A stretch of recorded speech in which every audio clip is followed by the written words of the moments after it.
vẫn chưa thể quên một người anh đã yêu đắm say ngày xưa ấy. Em luôn bên anh thiết tha, sợ chia biết bao vui buồn, nhưng anh chẳng thể quên tình yêu ấy. Thời gian vẫn cứ thế trôi hoài, dù đôi lúc trái tim cũng rung động, nhưng lại vì thân sâu nên cảm xúc, rồi cho em những nỗi đau buồn mà lặng lẽ em chôn kín trong lòng. Em vẫn hoài đến anh chẳng rời xa. Nhiều khi em khóc nước mắt của em rơi, trái tim anh bỗng nghe thật đau.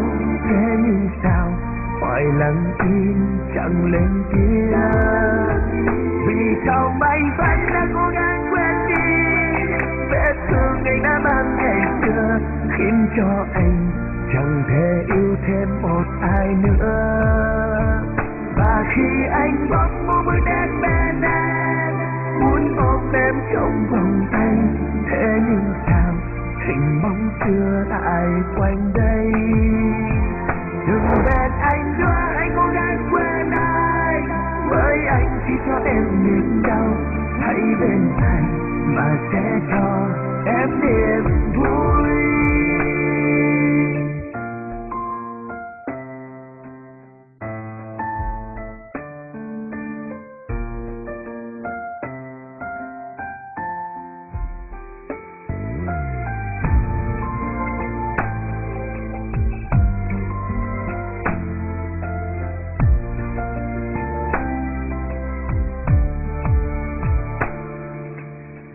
Trong con tim của anh vẫn chưa thể quên một người anh đã yêu đắm say ngày xưa ấy.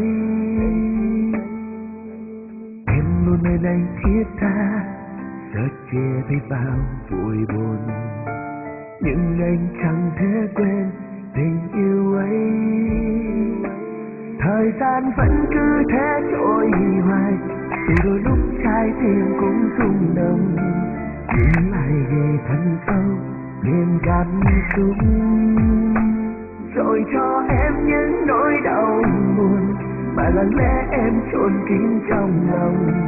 Em vẫn hoài đến anh chẳng rời xa.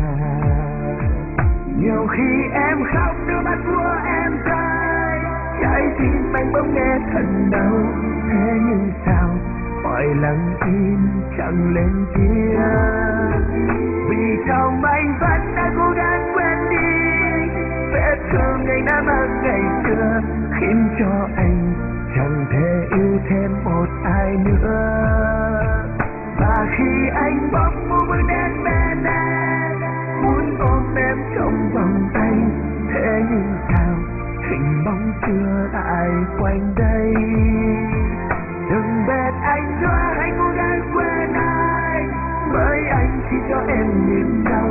Hãy bên anh mà sẽ cho em niềm vui.